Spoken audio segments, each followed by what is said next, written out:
Então, bom dia, né? Opa, agora sim, bom dia. Essa é uma reunião extraordinária do grupo de leitura dos Yoga Sutras. A gente vai falar um pouquinho das Upanishadas, da contribuição das Upanishadas para os Yoga Sutras de Patanjali. Então, é um assunto extenso, é um assunto vasto, daria para passar aqui meses discutindo, mas eu vou fazer só uma apresentação rápida e a gente sempre pode retomar isso. O importante é deixar claro, mais ou menos claro, que existe esse pano de fundo das Upanishadas e que quando a gente tem alguma dificuldade na leitura do texto, a gente pode recorrer às Upanishadas para tentar entender até melhor do que, às vezes, recorrer a um comentador. As Upanishadas são uma boa fonte de orientação, né, como a gente faz para saber do que o autor está falando, o compilador, né, o autor atribuído, ele está falando quando ele está falando de um assunto em particular. Então, as Upanishadas servem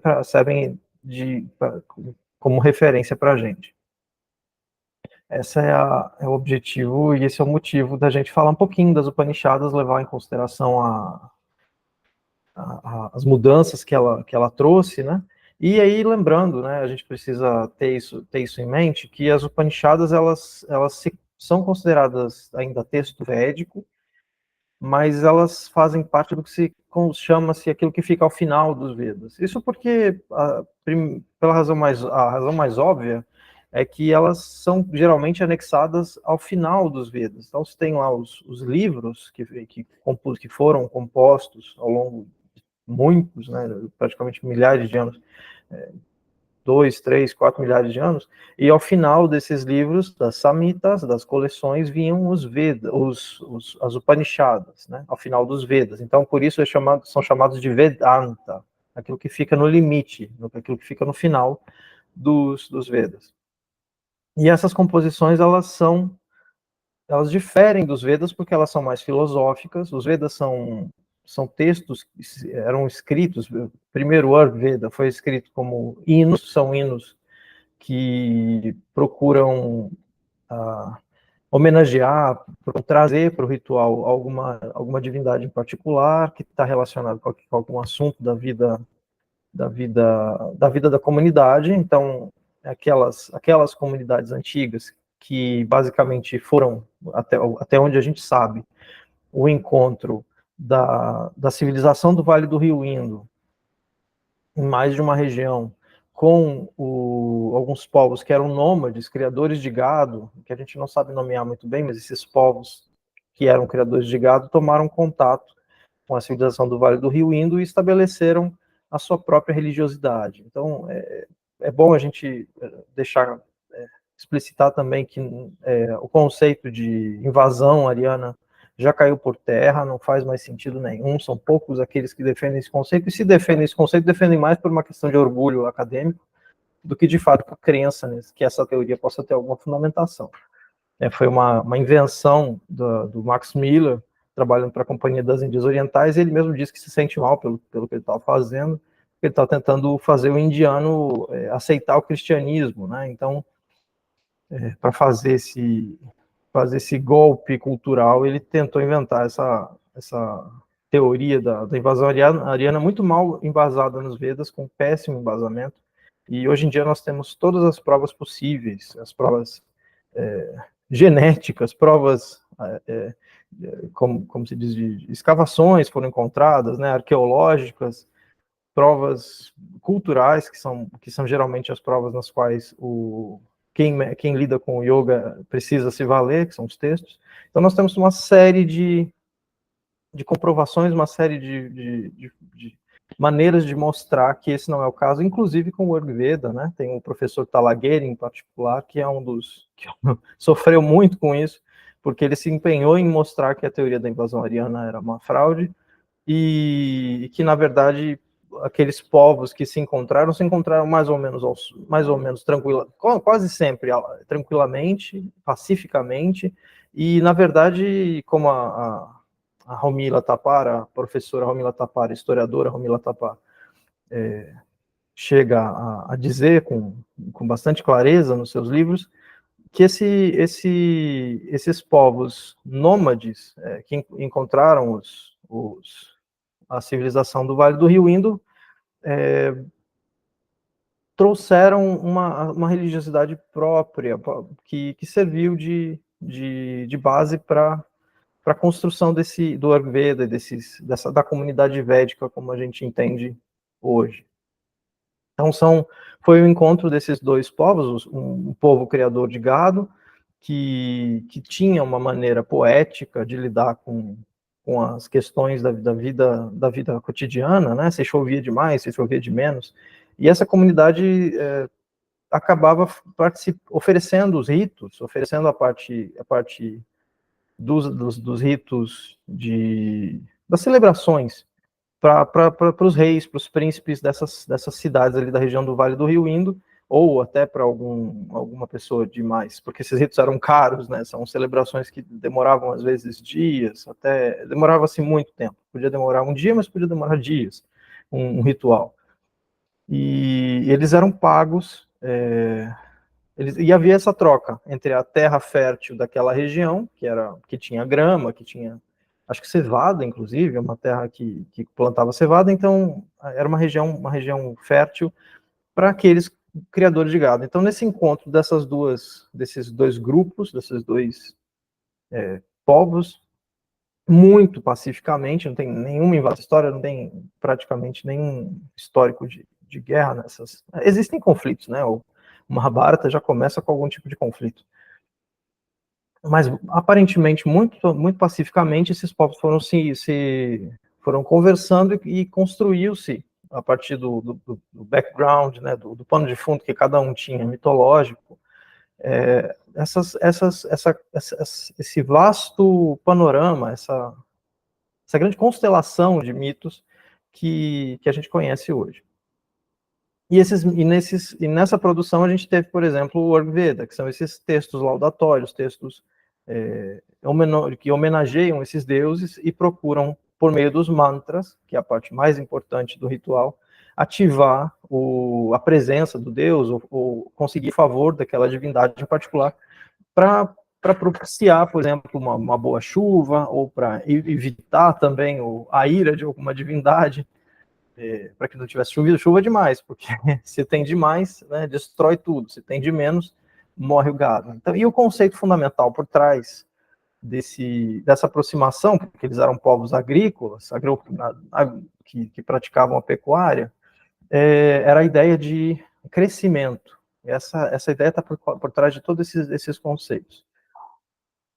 E nessa ideia o termo para crescimento se aproxima muito, depois a gente vai ver com o tempo, do termo que vai aproximar os nomes das três divindades mais conhecidas, não são necessariamente as mais importantes, mas no final, depois de tantos séculos, são os nomes mais conhecidos, né? Brahma, Vishnu e Shiva, os três nomes significam basicamente crescimento na sua origem. A Trimurti em si é artificial, mas os três nomes têm essa mesma origem, né? E depois do Ayurveda, vieram textos que procuravam registrar como que seria feito como deveria ser feito o ritual. Então não bastava ter os mantras, mas era bom também registrar como o ritual deveria ser feito e qual mantra deveria ser utilizado. Então esse texto foi sendo produzido, foi sendo preparado para ter essa formalização sobre como deveria ser praticado, como é que deveria ser ativado o ritual. Então, nesse contexto foram se produzindo os outros Vedas. Eu não vou me estender muito nisso, mas basta dizer que além dos Vedas em particular, havia essa produção, passou-se a ver com o tempo essa produção, mas um pouco mais tardia, que são as Upanishadas. As Upanishadas são muitas, mas existem algumas que Shankaracharya separou e que ele chamou de Mukhyam, ou as mais importantes, né? Então, eu fiz aqui uma lista algumas dessas Upanishadas, não estão todas aqui, e eu não me dei o trabalho de colocar, foi uma lista que eu fiz rapidinho no computador, só pela minha própria, deixando aí na base da intuição, o que eu lembrava que era muito importante para entender os Yoga Sutras. A gente pode sempre voltar a alguma outra Upanishada, ou a essas Upanishadas, e algumas são extremamente relevantes. Ó, por exemplo, eu esqueci, agora me veio, eu esqueci a Isha Upanishad. A Isha Upanishad é uma das mais importantes também. Não está nessa lista, é uma das mais antigas e é uma das mais simples, né? Também são pouquíssimos versos, assim como a Mandukya Upanishad, a Isha Upanishad é curtinha, bem curtinha. Isso geralmente é uma referência no caso do yoga, de boa coisa, né? É muito direta e diz muito. E muito mal traduzida também. Aqui eu também não mencionei nem a Chandogya, nem a Prashna. São todas Upanishadas interessantes. Eu tenho usado, de forma geral, essa tradução da mantra. Não é a melhor tradução possível, mas é uma tradução que eu posso anotar, e só isso já me vale. É uma tradução num papel gostoso, uma capa dura, então pelo menos eu posso colocar minhas anotações, encher de post-it, e para isso ela já me serve bastante. E ela não é tão ruim, ela tem seus problemas, mas ela é uma boa tentativa, é um bom esforço de tradução. Acho que alguém está pedindo entrada, eu vou liberar.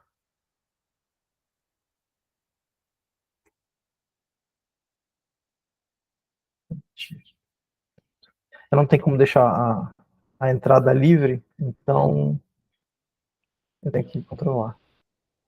Oi, Gilda, bom dia. Oi, bom dia. Seja Eu bem-vindo. estou Uhum. aqui me apresentando, né?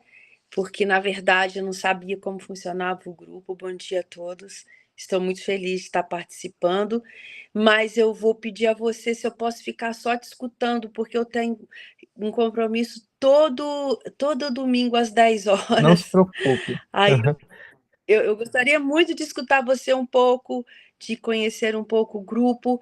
Aí eu me falei assim, eu vou pedir uma licencinha para eu poder ficar um pouquinho com eles. Por isso que eu perguntei os horários, porque não estava dentro da minha Isso. agenda, né? Agora eu vou ter mais ou menos uma noção de como isso funciona. Mas aí eu vou te pedir, peço a todos até uma desculpa, mas eu vou ficar só escutando Fica à vocês, tá vontade, bom? tá bom? A gente geralmente se reúne às 9 horas no sábado.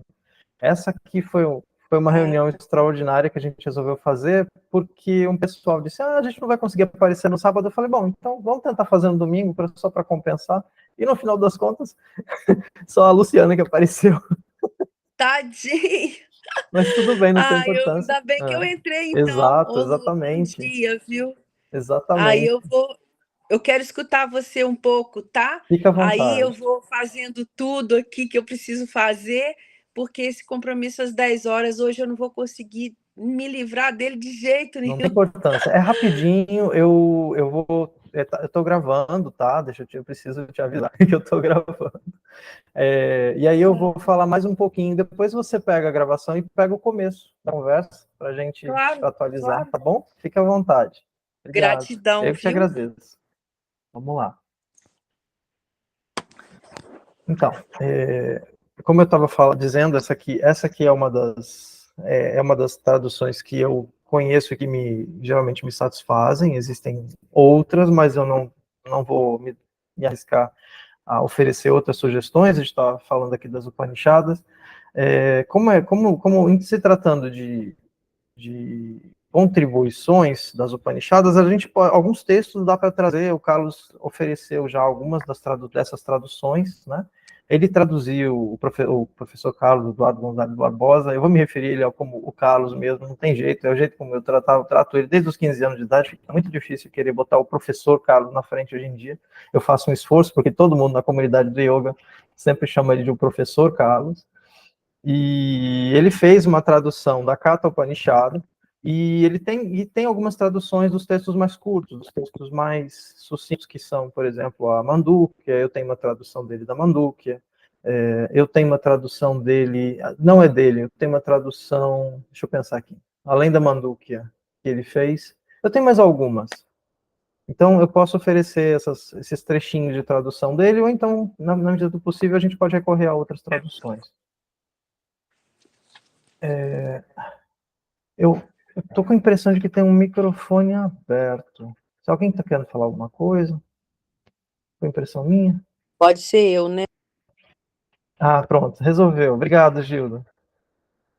Foi só um eco que veio no vídeo, às vezes atrapalha o som dos outros. Mas tá resolvido. Então, vamos lá. Para os Yoga Sutras, a contribuição, existem diversas contribuições das Upanishads, né? É importante lembrar que, primeiro, qual foi a transformação fundamental que permitiu que o yoga surgisse. As Upanishads, elas passam, às vezes até de forma bastante agressiva, a dizer que existe uma figura anterior. Isso vai aparecer na Kena Upanishad, em particular, primeira aparição desse conceito, de que há uma transformação no conceito de indivíduo, e essa transformação dá origem ao conceito de Brahma, que eu estava dizendo que significa crescimento, aquilo que cresce, aquilo que se expande, porque tem a ver com aquela noção desses povos pastoris que viam o gado engordar, e com o gado engordando havia riqueza, né? A engorda estava associada à riqueza. Aumentar as riquezas era ver o gado engordar, né? Ficar bonito, vistoso, com os pastos. Então os pastos cresciam, o espaço se expandia, né, de cuidado desse gado, e o gado engordava. Então esses conceitos de engorda, inchaço, crescimento são associados a Brahma.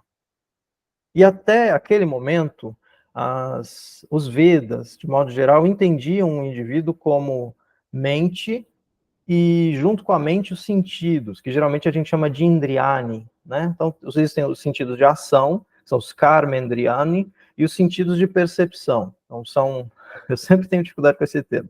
Eles vão aparecer como depois eu olho com calma para vocês, né? A ansiedade me acaba nesses momentos. Enfim, os Indriyani, de modo geral, são os sentidos, ou de ação ou de percepção. E, além deles, a mente. Esse era um indivíduo completo, na concepção dos Vedas, de modo geral. Em qualquer trecho em que aparece a descrição de quem é o indivíduo, como os Vedas raramente se preocupam em explicar alguma coisa, são mais simbólicos e menos filosóficos, então a gente consegue depreender esse formato. E as Upanishadas vão dizer que isso não é suficiente. Então, aqui, por exemplo, a Kena Upanishad, eu posso até puxar o texto, mas eu queria fazer só uma apresentação mais rápida. Então, em outro momento, vocês podem me pedir, a gente pode voltar nisso, tirar dias para conversar sobre esses textos. Isso aqui é só uma introdução genérica. Então, a Kena vai dizer, a quem devemos, ela começa com essa frase, e isso também buscando um texto do Ayurveda. A quem devemos oferecer nossos sacrifícios, a quem devemos oferecer, de modo geral, a nossa atenção, mas no texto, as nossas oferendas. Então, a qual Deus nós devemos oferecer? Né? Qual é a divindade a quem devemos oferecer os nossos sacrifícios? E a resposta é Brahma. Mais alguém está me pedindo a entrada? Só um momento. Eu tinha que deixar isso automático, mas o Meet não permite.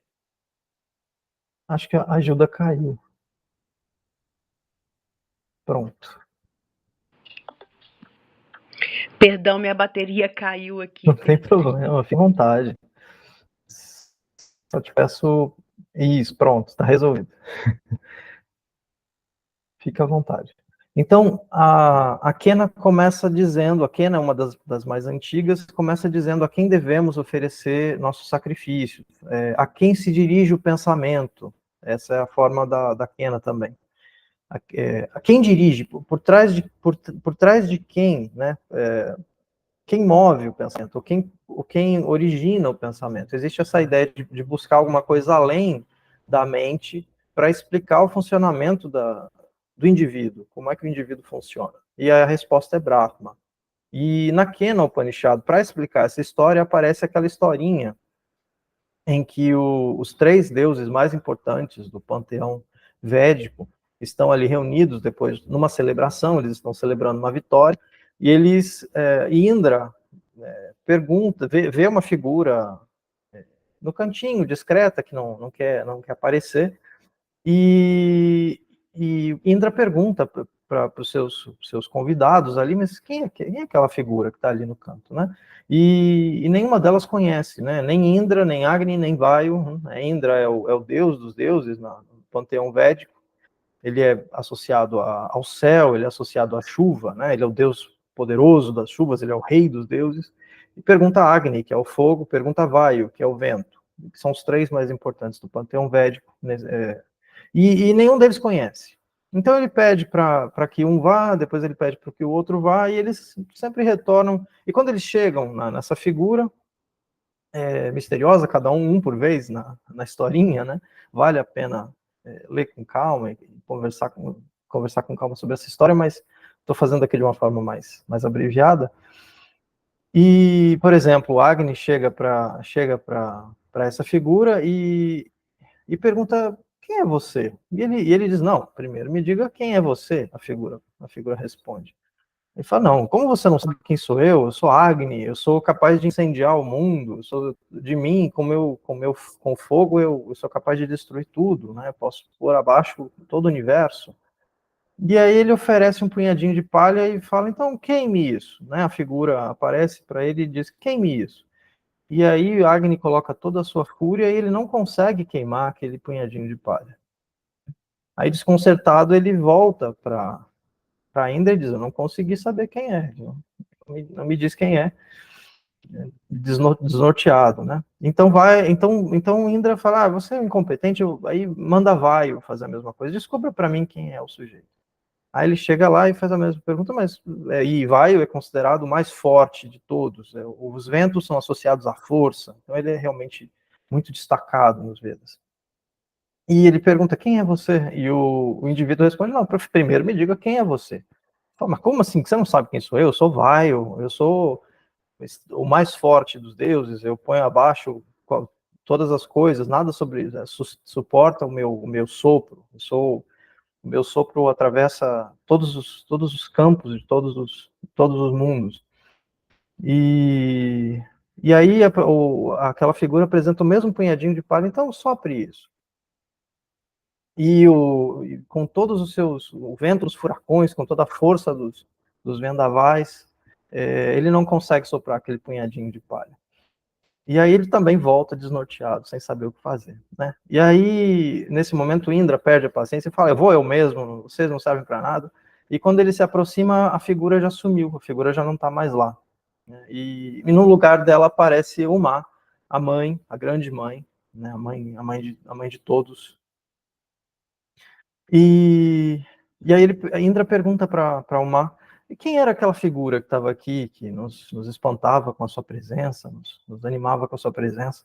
E Uma diz: mas você não sabe quem era? Aquele era Brahma, aquele por meio de quem você conquistou todos os mundos, né? Que você se tornou o rei sobre todos os três reinos.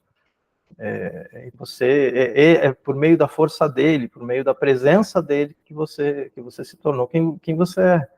E aquele é Brahma. Então é a forma como a Kena se utiliza para contar a importância ou a criação, digamos assim, a aparição desse tipo, como se fosse uma nova divindade que não aparecia nos Vedas. E metaforicamente, né, ou simbolicamente, o Brahma é aquele eu do universo por trás dos sentidos e por trás da mente. Isso vai ficar mais claro nas outras Upanishadas. A Kena,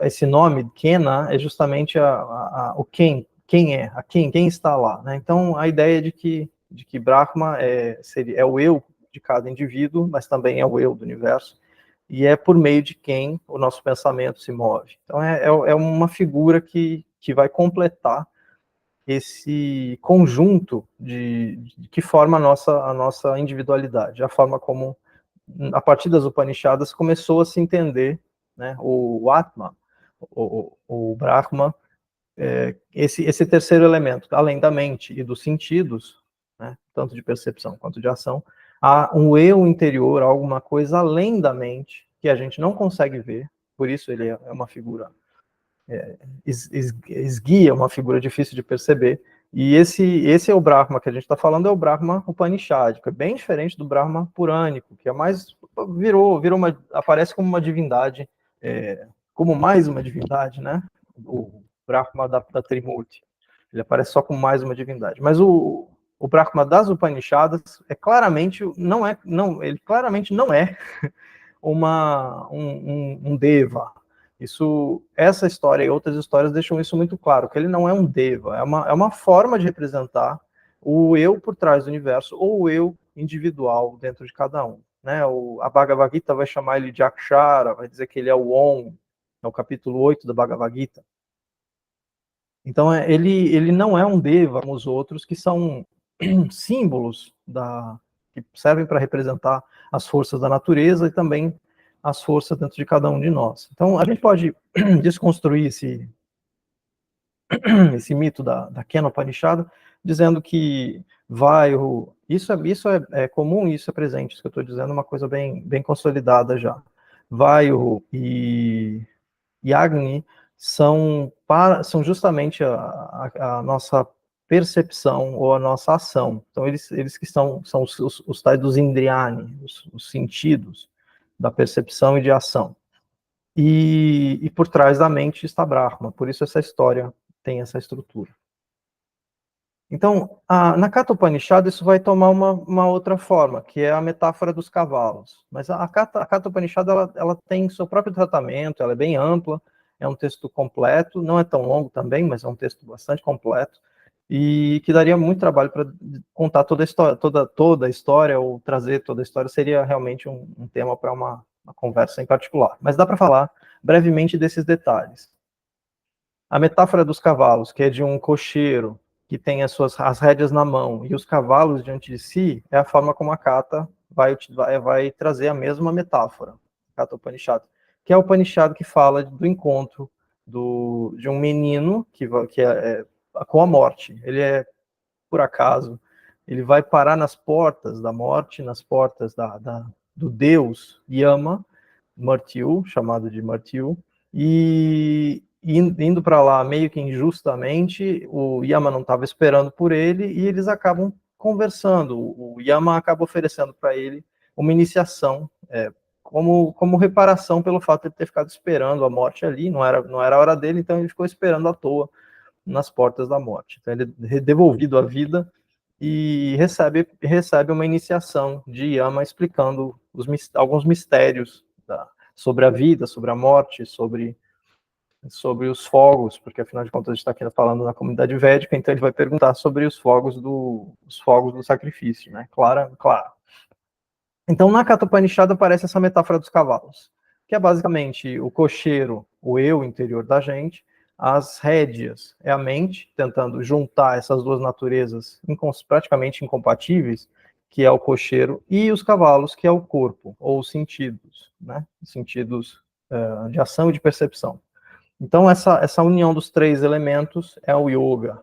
Esse ajustamento dos três elementos é o yoga, né? O indivíduo completo, bem alinhado, bem ajustado. Essa metáfora é muito comum, mas ela vai aparecer com muita clareza aqui na Katha Upanishad e apoiada, colocada justamente para explicar a estrutura do indivíduo. Então, nesse período das Upanishadas, que a gente chama de Vedanta, ou seja, final dos Vedas, mas a gente não pode confundir com o Vedanta de hoje. Então, a gente não pode confundir porque são conteúdos diferentes, são ideias diferentes, são coisas completamente diferentes. A gente, inclusive, usa nomes diferentes para dizer que existe um conhecimento antigo, um conhecimento mais ancestral, por isso ela é chamada de... eu não quero trocar, é Purva Mimamsa, é o conhecimento desse período, né, das Upanishadas. E a Uttara Mimamsa é o conhecimento tardio, que uma coisa não tem nada a ver com a outra, no final das contas, são mimamsas diferentes, são formas de entender o mundo diferentes, e elas recebem o mesmo nome, Vedanta. Isso dá uma confusão terrível. Então, quando eu falar aqui de Vedanta, eu estou falando do Vedanta dos Vedas mesmo, final dos Vedas. E, portanto, das Upanishadas. E aí, a Katha Upanishad, ela vai dizer também que o yoga é a fonte de desembocadura, dizendo que o yoga está no nascimento, do nascimento até a morte, né? E o indivíduo está, né, nessa condição ajustado justamente no nascimento e na morte, a importância da boa morte e do bom nascimento.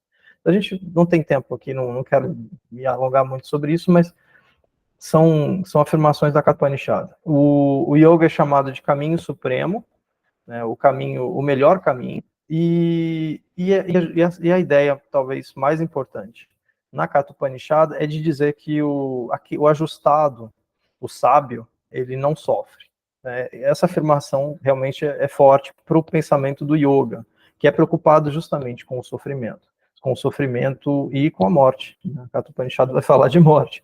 Então, são assuntos muito importantes para o ser humano e, portanto, ela tem uma relevância muito grande. A discussão sobre a morte, sobre a finitude, sobre as limitações de nós humanos, são assuntos importantes. E aí a Katha faz essa afirmação forte, né? Aquele que é firme no yoga não sofre, né? O dhira. Dhira é firme.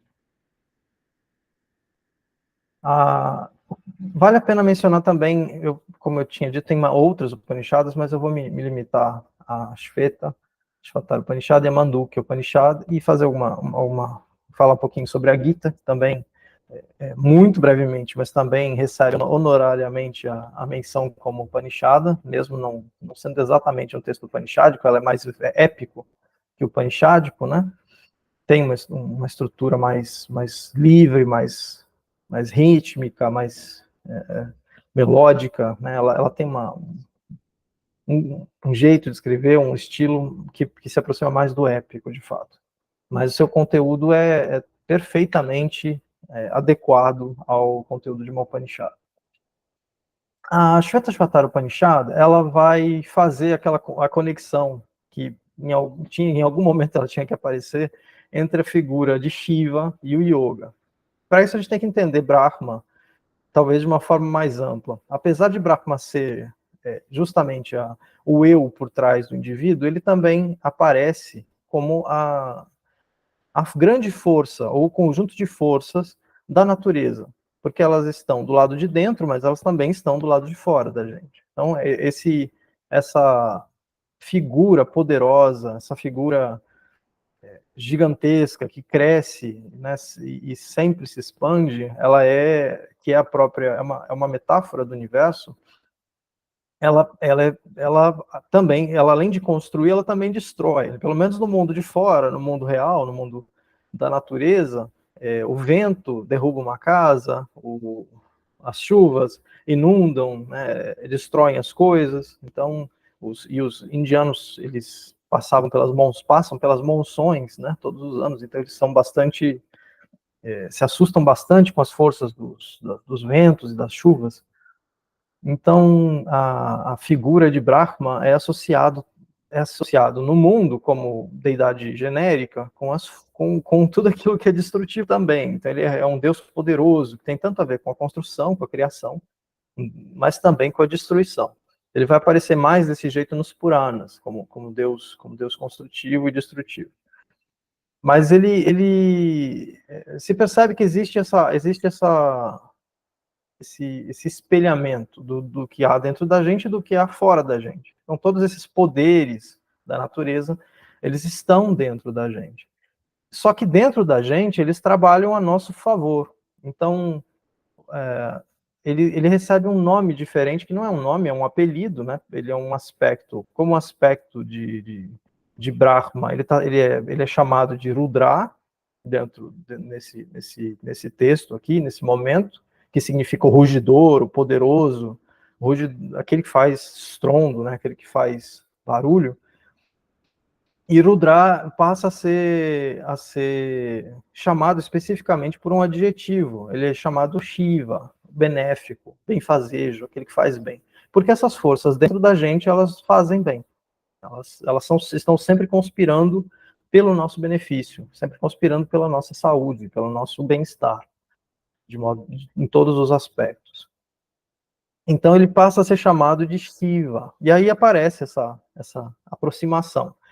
A Shvetashvatara vai falar de yoga no sentido muito próximo do que a gente chamaria, no contexto de Patanjali, não é o de hoje, mas chamaria de pranayama. Então, a Shvetashvatara Upanishad vai falar de pranayama, yoga como pranayama, mas nesse contexto de Patanjali, não é o pranayama de hoje, não é respiração, é uma coisa mais abstrata, que é o controle do movimento, da ação, quando ela sai para fora, e da percepção, quando é voltado para dentro, né?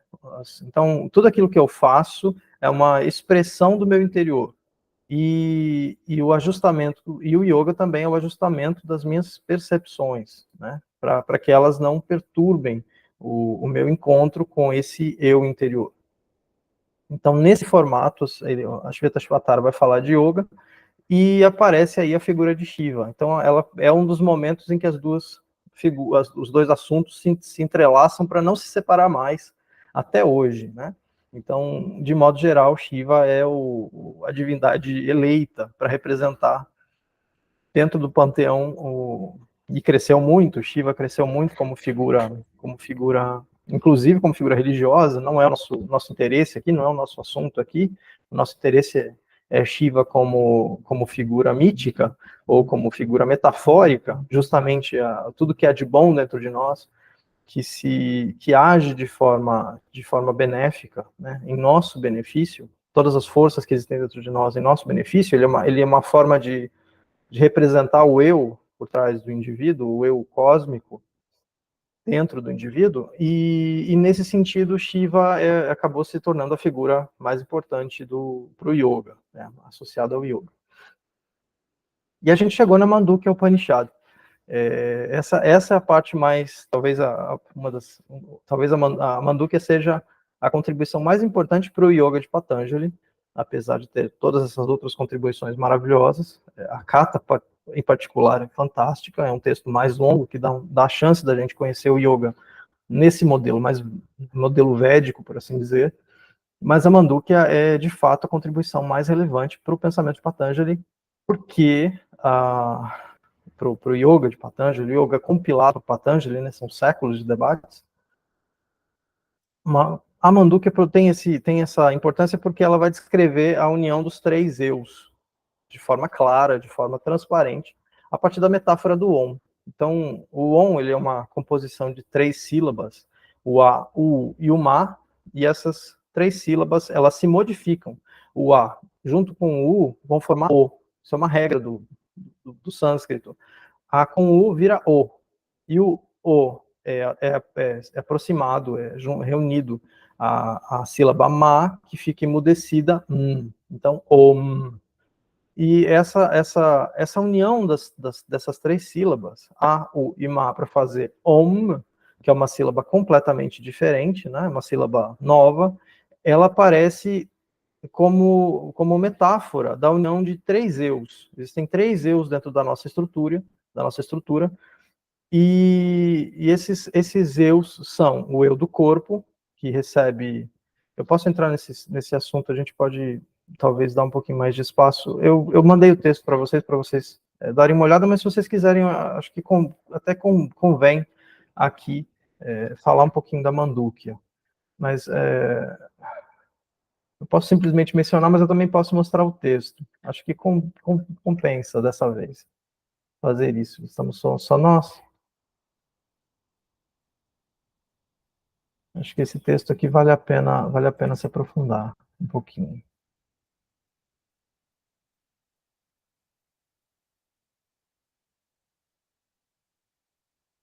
Isso.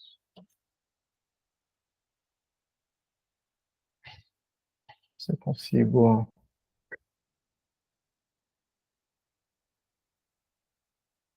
compartilhar a tela com vocês.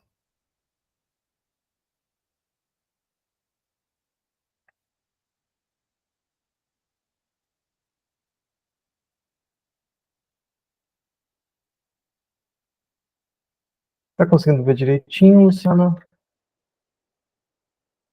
Tá.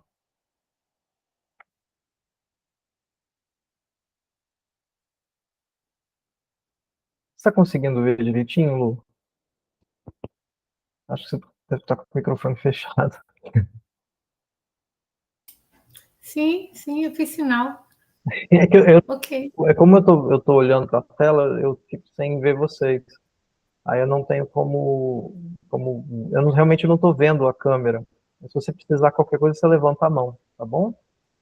Ok. Tá, tá mais ou menos dando para entender alguma coisa, Luciana?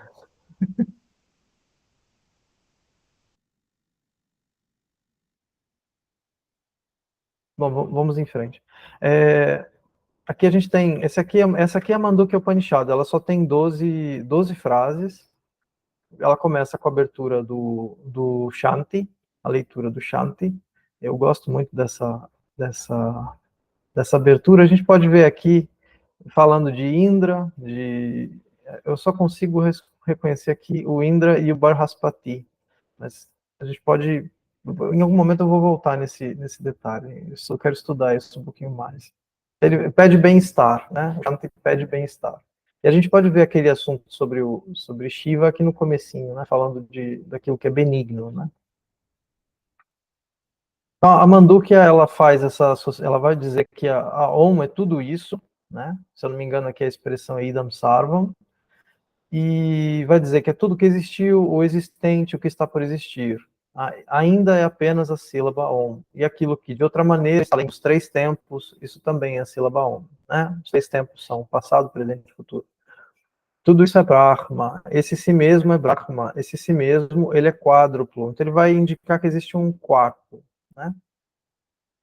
O primeiro desses eus é Vaishvanara, então, o que seria o corpo, né? Então, não precisamos entrar no detalhe do texto, mas é o corpo, Vaishvanara, que por acaso é um dos nomes de Agni, que é muito curioso. Nos Vedas é um dos nomes de Agni. O segundo é Taijassaha, que significa brilhante. Taijassaha significa metálico, brilhante, é associado à mente. Então, tanto é a mente, aquele que desfruta do delicado, né? Com a percepção voltada para dentro no estado dos sonhos. Então é importante dizer isso, cada um está num estado diferente. Eu posso fazer uma tabelinha, eu devo ter essa tabelinha, mas agora não vou saber onde está. É bom a gente ter essa clareza. Então, o primeiro é Vaishvanara, que é o corpo, ele está acordado, ele está desperto, ele está consciente. O segundo estado o segundo eu é Taijasa, que é o metálico, brilhante, que é a mente. E está sempre em estado de sonho. A mente está sempre sonhando, a mente está sempre viajando por aí. E nós temos, e e aí tem o terceiro eu, que é o eu do coração, que é chamado de Pradnya, que é o eu da intuição. Pradnya literalmente significa intuição, o conhecimento direto, né? E ele está num estado de sono profundo, chamado de Sushupti, né? O Sushuptam. E aí ele vai dizer aqui, o terceiro quarto é Pradnya, cuja face é o coração, Chetas, a inteligência do coração. Apenas pleno de perceptividade, Pradnyana. Essa palavra é difícil para mim. Pradnyana. Isso. Feito de felicidade, Ananda, desfrutador da felicidade, tornado um com o estado de sono profundo, que é Sushupti. E aí vai dizer, esse é o Senhor de todos, esse conhece tudo, este é o controlador interno, esse é o ventre, Yoni, local de gestação, de tudo. É de fato a causa da existência e da dissolução das criaturas. Né? Tá falando aqui do Pradnya. Nem com a percepção voltada para dentro, nem com a percepção voltada para fora, nem com a percepção voltada para dentro e para fora simultaneamente, nem preenchido pela perceptividade, nem perceptivo, nem não perceptivo. Não é visto, não se negocia com ele, não se pode pegá-lo, não tem sinais distintivos, não se pode pensá-lo, não se pode indicá-lo. É a essência da experiência de um único eu, é a extinção da multiplicidade, é tranquilo, benigno, não dual. Assim se pensa que é o quarto. Ele é o si mesmo, ele deve ser conhecido. Então aqui ele apresenta o quarto, ele estava falando do Pradnya, e depois ele passa a falar do quarto, que é a união dos três. E aqui ele vai explicar como é que se dá essa união. Esse si mesmo, é a sílaba Om. entre todas as sílabas. No que se diz respeito aos componentes, os quartos são os componentes e os componentes são os quartos. Então, a sílaba A, a sílaba U e a sílaba MA. Então, elas reunidas vão formar o OM, que é esse eu descrito no sétimo. Então, quando a gente reúne os 3 eus, a gente forma um quarto. Isso é Samadhi. Eu dei toda essa volta para dizer, isso é Samadhi. Então, a gente precisa desse background, desse conhecimento prévio para entender melhor o conceito de Samadhi. Daqui ele vai dar mais uma explicaçãozinha sobre como esse estado se dá. Então, Vaishvanar, no estado de vigília, é a sílaba A. Taijassaha, que está no estado de sonho, é a sílaba U. E aí ele faz umas explicaçõezinhas engraçadas, né? A gente não precisa entrar nisso agora. Prajna, que está no estado de sono profundo, é a sílaba Ma, é a intuição aqui, né? Não, e o quarto não, aí ele vai dizendo aqui no 12, na última frase, não é um componente o quarto, com o qual não se pode negociar, que extinguiu a multiplicidade, benigno não dual, assim é a sílaba Om, apenas o si mesmo. Com o si mesmo, adentra o si mesmo, aquele que sabe dessa maneira. Si mesmo, aqui, o Carlos está traduzindo Atma, tá? Todas essas ocorrências, é uma decisão de tradução que ele tomou há muitos anos e ele tem mantido essa tradução. De fato, a palavra Atma, o A na frente é um reflexivo, e então é uma tradução muito boa, si mesmo é uma tradução bastante eficiente para a gente entender Atma. É uma forma de falar de si, né? Si mesmo. Então eu só queria apresentar para vocês. Você quer que eu esclareça mais alguma coisa, Luciana, dessa tradução, desse texto, da Mandukya? Tem alguma coisa que te surgiu à mente, que eu talvez esteja esquecendo? Então, esse slide aí, eu gostaria que você enviasse para mim. Ele está também na apresentação aqui, mas você poderia enviar ele particularmente para mim? Eu já mandei no grupo, mas eu mando de novo, não tem problema. Ah, obrigada. Eu acho que eu mandei ontem, inclusive. Então, qualquer coisa, você me volta a falar comigo, que tá lá, tá bom? Okay. Não, esse texto aqui é fundamental, todo mundo tem que ter, se eu pudesse. Sim. E se você quiser tirar mais alguma dúvida sobre ele, a gente... eu não sei se eu consegui esclarecer, diga, por favor. Está excelente a sua apresentação. Então tá bom, deixa por aqui, por enquanto. E aí a gente vamos voltar aqui, só para concluir, então, o assunto, na Bhagavad Gita. Eu acho que eu preciso apresentar para você, apresentar de novo. Isso. Não, é só, basicamente, é o último item da lista, que é a Bhagavad Gita, então não precisa. A Bhagavad Gita, ela vai falar da Mandukya no capítulo 8, é onde ela fica mais clara. Ela está lá. A gente pode pegar o texto da Bhagavad Gita em qualquer edição. Eu posso até mostrar também. A gente tem tempo aqui, não sei como é que você está eu posso abrir. Eu tenho tempo. Posso pegar o meu livro aqui? Por favor, fica à vontade. Assim a gente faz uma coisa mais didática. Sim.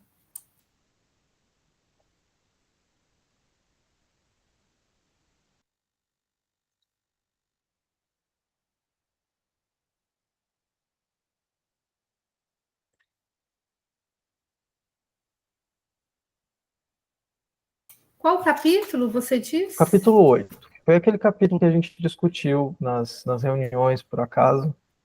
É justamente aquele capítulo. Eu fiz naquela época a gente fez uma leitura mais genérica, né? Mas agora a gente está procurando na Gita um assunto. Isso é engraçado.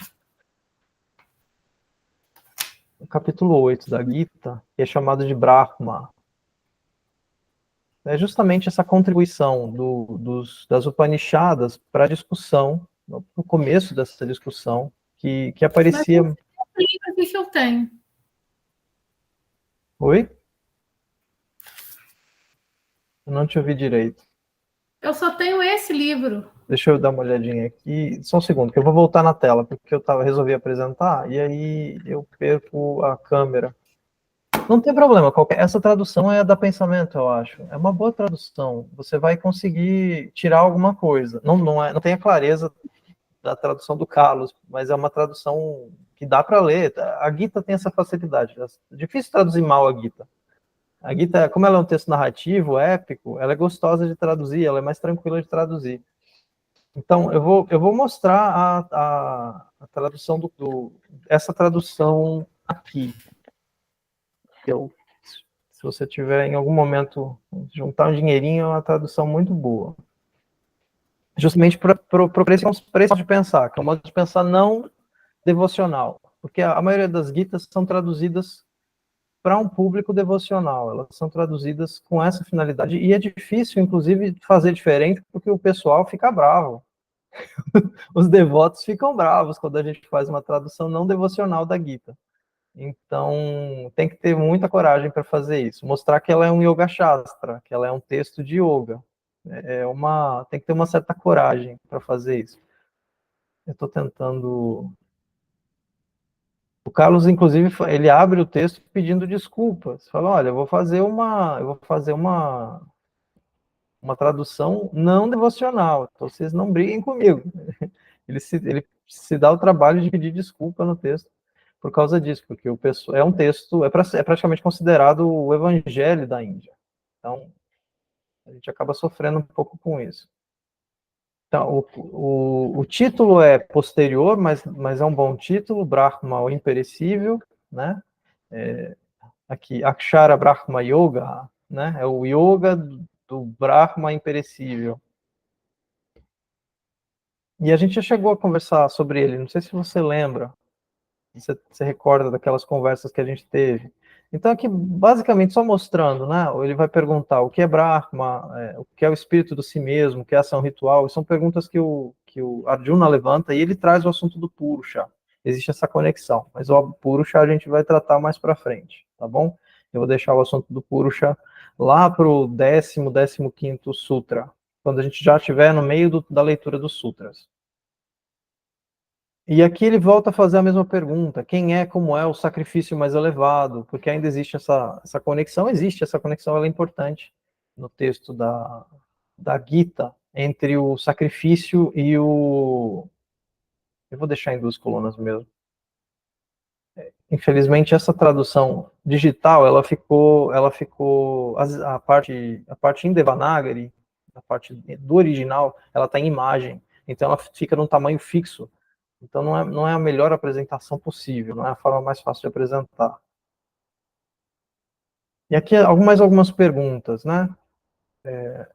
E como na hora da morte és conhecível por aqueles que têm o si mesmo controlado. Então, repara aqui também novamente a preocupação com a hora da morte. Isso vai aparecer, essa é uma preocupação corrente no pensamento indiano, e que está, por exemplo, na Katha Upanishad. Tem uma obra só sobre isso, uma Upanishad só sobre isso, sobre a importância de morrer, da boa morte, que não é a boa morte do ocidental, a boa morte do oriental é diferente. Em alguns textos, vai fazer, aqui, por exemplo, na Gita, vai se fazer a associação do prana na cabeça, ou seja, a boa morte é um momento em que se coloca o yoga em prática. Então, se morrer no yoga, morrer dentro do yoga, estando com a mente elevada.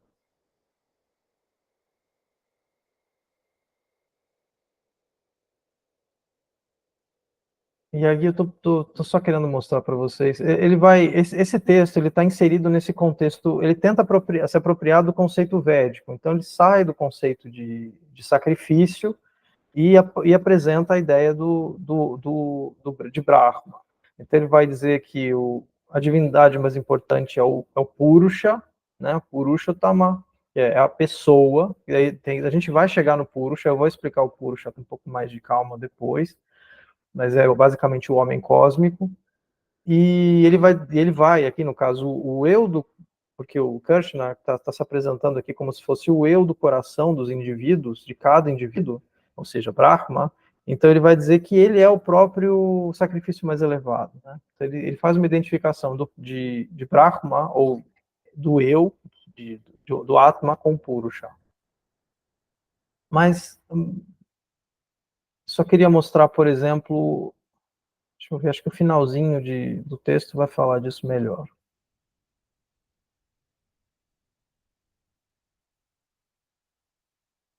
Aqui ele vai dizer, por exemplo, tendo conduzido o prana corretamente, né? Então é a ideia de boa morte. Mas vamos ver se... Aqui esse pedacinho talvez ajude a explicar aquilo que eu estava dizendo. Tá, a partir do 12, olha, tendo controlado todas as portas e tendo recolhido a mente no coração, tendo colocado o próprio prana no topo da cabeça, permanecendo na sustentação, dharana, né? Sustentação dharana do yoga, pronunciando Brahma em uma sílaba, Om, né? Aqui, essa frase 13 é exatamente o texto da Mandukya Upanishad, né? Pronunciando Brahma em uma sílaba, o Om. Lembrando-se de mim, aquele que segue assim, vai para o caminho supremo, que é a expressão da Katha Upanishad, dizer que o yoga é o caminho supremo. Aquele que, com a mente constantemente focada, sempre se lembra de mim, para esse yogi que está sempre ajustado, eu sou fácil de encontrar, ó Partha. Tendo vindo a mim, aqueles que têm o si mesmo grandioso, Mahatma, não padecem mais o renascimento, essa residência impermanente do sofrimento, pois chegaram à mais elevada perfeição. Então ele faz uma construção aqui para dizer, para encaixar o conceito do yoga, né, e associar o conceito do yoga ao moksha. O yoga conduz à libertação, que é a melhor morte, né. Então ele vai dizer que, no 16, os mundos desde a morada de Brahma retornam novamente, ó Arjuna, tendo vindo a mim, no entanto, ó Arjuna, não existe mais renascimento. Então aí a gente fecha mais ou menos o assunto, porque acho que aqui é a parte que dá para aproveitar mais da Bhagavad Gita. Ele faz essa associação dentro do contexto da Gita, né? Mas esse capítulo inteiro, como a gente tinha descrito, a gente pode voltar naquela minha explicação mais detalhada e talvez ajude a tirar um pouco mais de significado. Eu passei alguns dias estudando o capítulo, então não tem como eu chegar naquele nível de explicação que eu tinha, né, dado para todo o capítulo 8. Mas é o capítulo que vai fazer essa associação entre a Mandukya e a nova forma de explicar que é típica da Gita, né? Não sei se eu consegui esclarecer muito, acho que não ficou muito claro, não. Naqueles nossos encontros, acho que tinha ficado um pouquinho mais claro, talvez. Mas, de qualquer forma, os assuntos se associam, então acho que valeu a pena, de qualquer maneira, fazer essa pequena demonstração de onde está o conceito. Eu te pergunto, como é que está aí na sua tradução? Do 13 ao 16, mais ou menos, do capítulo 8. Como é que está, Luciana? Dimas, assim, bem mais profundo. Eu não tinha tido essa oportunidade de pegar com uma pessoa que aprofundou, igual você, né, e pegar esse livro aqui, totalmente diferente. Eu quero adquirir esse aí. Esse aqui é perfeito. Eu estava fazendo o curso na Nova Acrópole e tal, mas a gente vai adquirindo livros e livros, a gente não aprofunda. Mas é perfeita essa tradução aí. E depois das aulas, tipo, eu estou assim, vibrando aqui. Nossa. O que acontece é que essa tradução, ela está preocupada com o conteúdo geral. Então, ela acaba passando, ela tem que seguir a tradição. Tem um monte de pessoas que já traduziram, então tem uma grande pressão para traduzir desse jeito. Esse esforço do Carlos de... Bom, mas o que está escrito no original? Contexto do lado, inclusive. Ele pega e coloca o sânscrito no papel, é muito melhor do que ficou no computador. Eu infelizmente, acho que ele não conseguiu fazer diferente. Mas aqui é frase a frase, não. Você consegue ver aqui está o sânscrito e aqui está em português. Então você consegue pegar... Qual é a palavra que ele usou aqui? Por que a Gita usou essa palavra? Aqui é Atma ou aqui é outra coisa? Aqui é Manas ou é Chitam? Ele usou Purusha. Purusha, só aqui, nessa palavrinha, a gente tem dois sentidos possíveis. Ele pode dizer que a divindade mais elevada é o Purusha, a divindade mais elevada é o homem. E as duas traduções estão corretas, mas você perde alguma coisa quando você traduz. É o Purusha, é a pessoa, que pode ser tanto o próprio indivíduo, quanto, nesse caso aqui, falando de a divindade mais elevada, obviamente ele está falando do Uttama Purusha, ou seja, todos os seres humanos como se fossem um só. Todos os seres, inclusive, como um só. A gente pode falar que a pedra tem Purusha, tem pessoa, tem pessoalidade.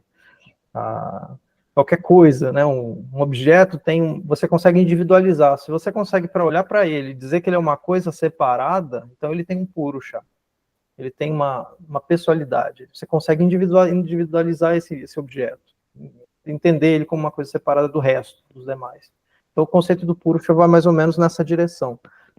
E isso vai ficar mais claro no capítulo 4 dos Sutras, tá? Te adianto que é um assunto capcioso, mas dá para a gente falar um pouquinho, pegar, por exemplo, quando a gente se aproximar nos Sutras, lá das primeiras menções ao Purusha, dá para a gente olhar o hino ao Purusha, que é um texto do Rigveda, dá para falar um pouquinho mais com calma. Eu tenho alguns conteúdos que o Carlos já deu também sobre esse assunto, e aí vai ficando mais claro.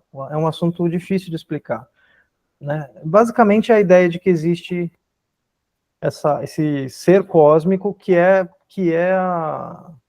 infinito, está além de toda... A gente estava conversando sobre Purusha ontem, né? Então, entre nós.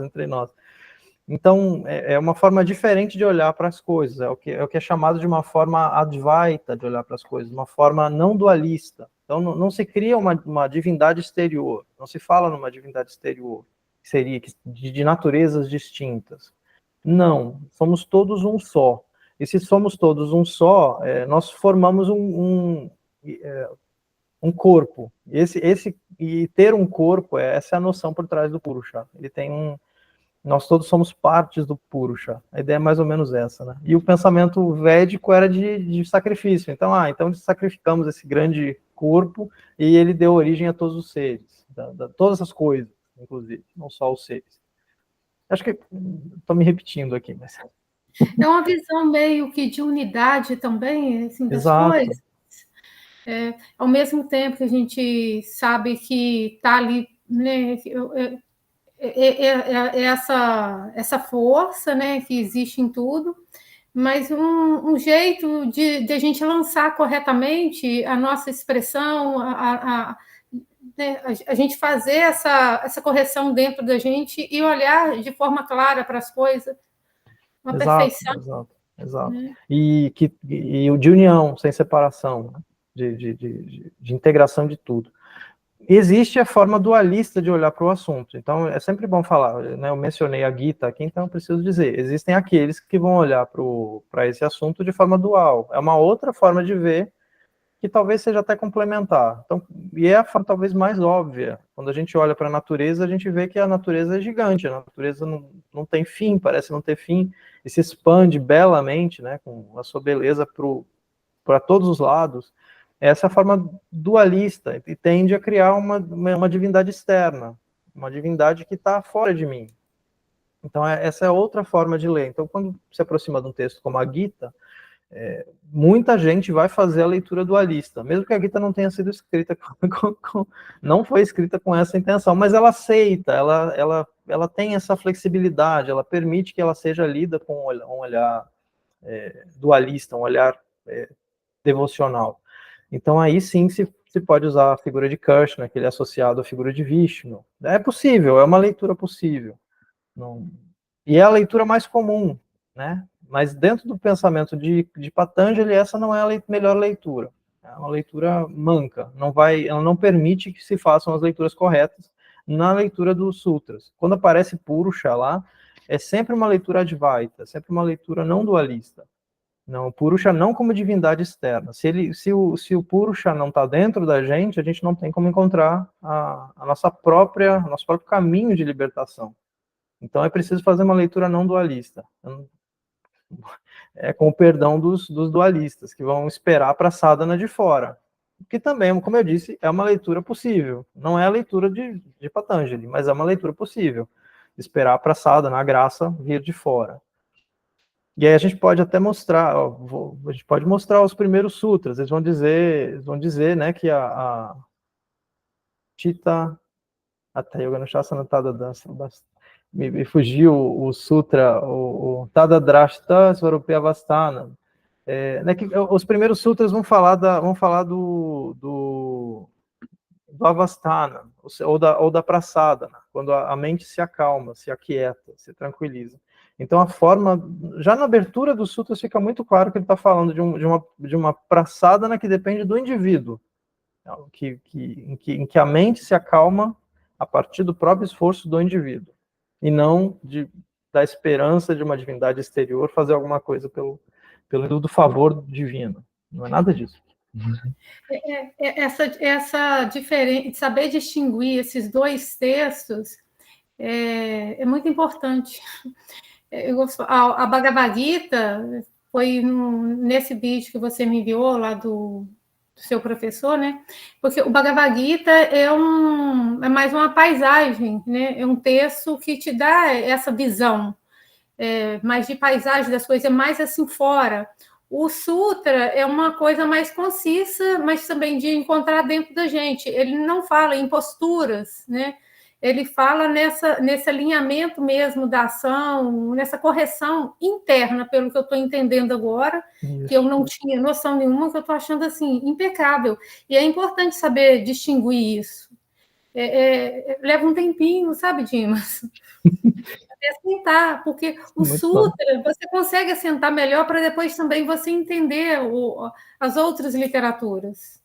Eu acho que sim, isso infelizmente não é o caminho que a maioria das pessoas faz. Então, as pessoas quando vão ter acesso aos sutras de Patanjali, já leram um monte de coisa, e aí quando chega no sutra já chega com uma visão bastante poluída, tem dificuldade de ler o sutra, do jeito que o sutra está escrito, sem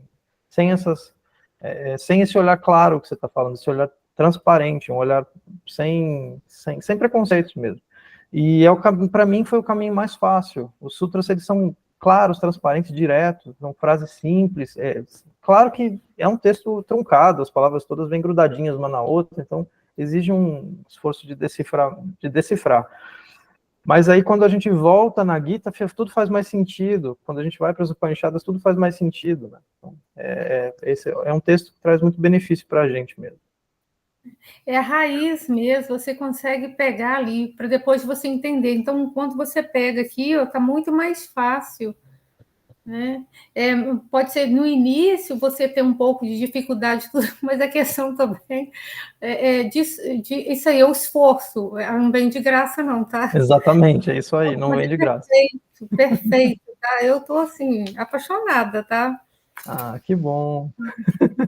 Acostumada. Então, num bom caminho, então. Aí, se você já tem aí a versão digital, vai lendo aí os sutras, as primeiras frases, e aí a gente vai poder distinguir, já no sábado que vem, destrinchar as primeiras frases. A gente já deu a primeira, mas a gente vai conseguir avançar mais algumas agora com mais propriedade. Sim, que bom. Maravilha.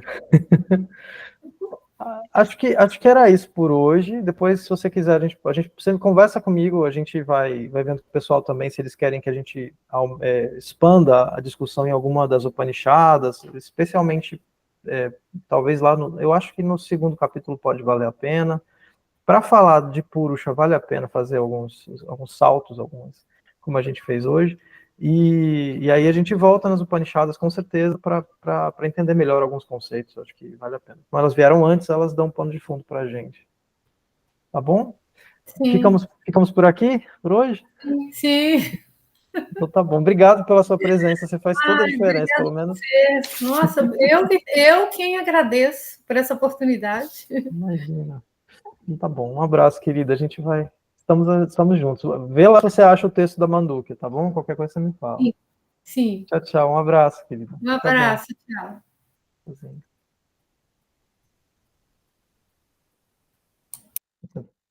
Vou encerrar aqui. Acho que eu vou ter que fechar a gravação primeiro. Não gravei? Não gravei. Ah, não, tá certo. Agora sim.